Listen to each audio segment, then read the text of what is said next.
And welcome back. This is Junk Dump with the 1972 Oldsmobile 350, and I'm going to finish that complete disassembly with this part 2.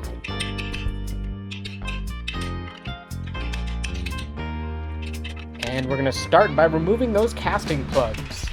Now you're going to want to pound those out. Usually I try to bang on the bottom of the cup to turn them and then pop them out, but sometimes they get a little stuck, so you have to hammer on the edges a bit.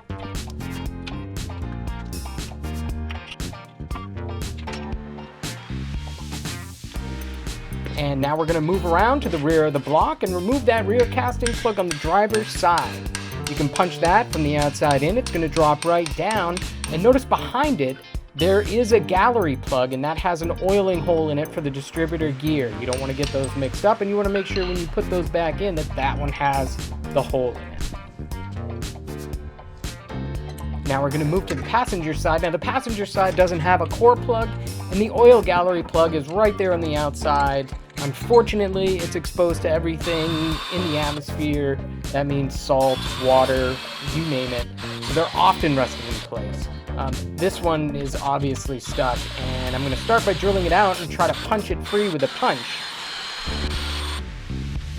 Now I'm trying to keep the drill very centered. I'm going to increase the diameter of my drill until I get to the point where I think I'm just about to touch the outside of those threads, because I don't want to destroy the threads. What I want to do is just make the metal in the plug so thin that I can then tap it out later, or in this case I'm going to try tapping it out with a punch first. Now sometimes when you drill that plug metal really thin, you can punch it, it'll deform, and then you can catch an edge and kind of start it turning out, and then they'll come right out. So I was unable to get that plug out with the punch, so it's time to drill and tap it. So I'm just going to increase the size of my drill until it literally right out to the threads, and then I'm going to go ahead and tap out that hole and hopefully save those threads. Now I'm going to gently work that tap in and out, gaining distance on it a little at a time until I clear those threads out.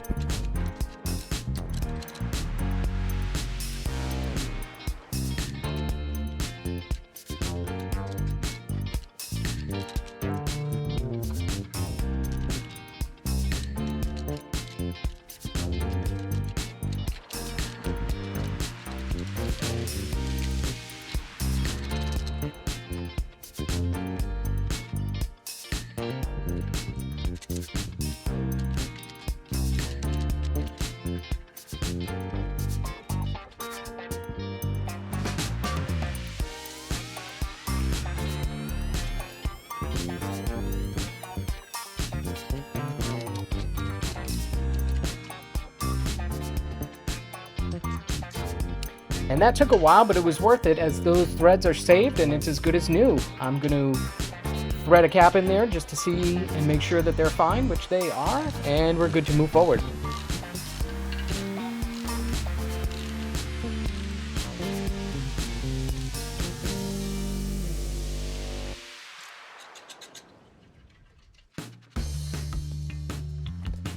Now we're going to work on that driver's side gallery plug that I mentioned before. To remove that, you might have to make yourself a special tool. I believe it's a square hole in that plug.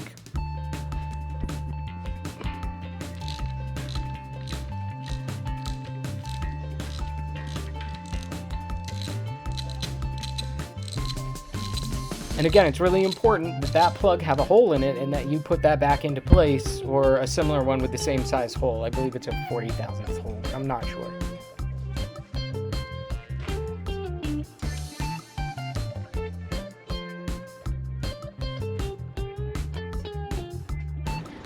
Now back to the cylinder heads. This time I'm going to clean and degrease them a little bit so that they're ready to be worked on.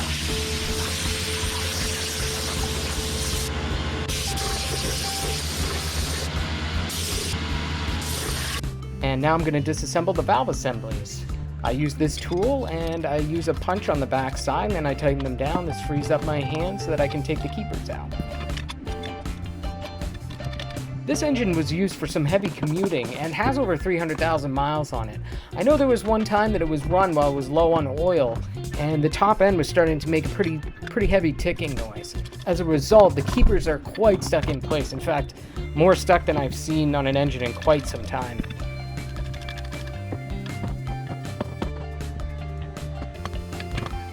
And here, don't ever bang on a valve. I'm basically trying to break a valve because I just can't get those keepers loose. It's incredible how stuck they are. And Yahtzee, that thing is broken. Like I said, I was just banging on it to try and see if it would get free before it broke, and well, it broke. So, nothing lost for me.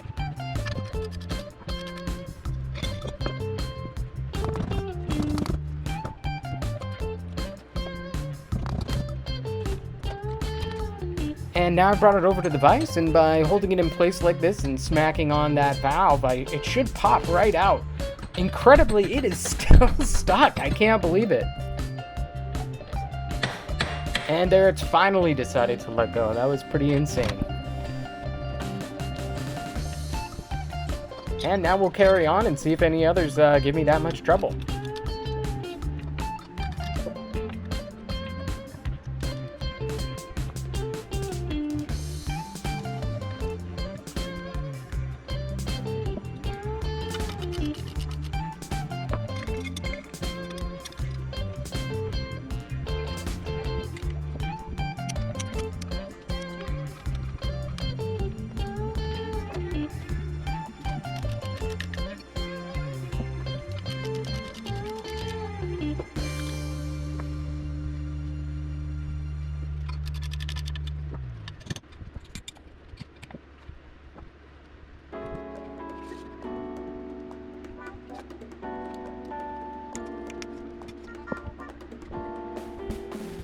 And I'm going to pause here and reorganize. I want to be able to put everything in this holder that I've made. And back to it, we're just going to carry on disassembling these heads.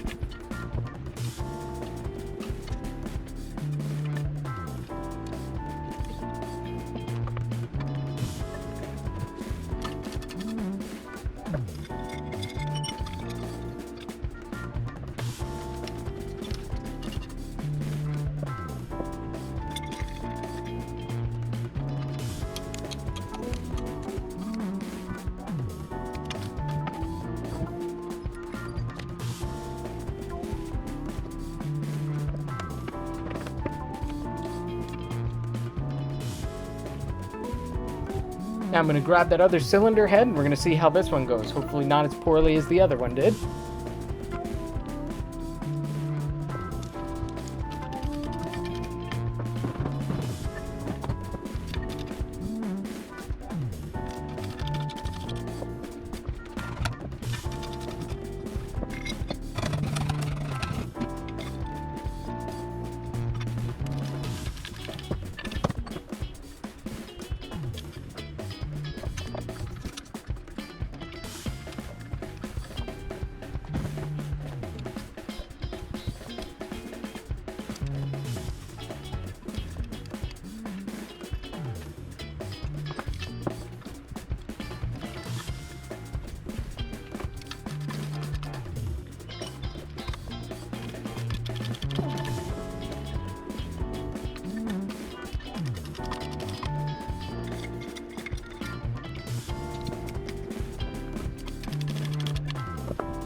And that does it for this 1972 Olds 350. It is completely disassembled and ready for the next steps.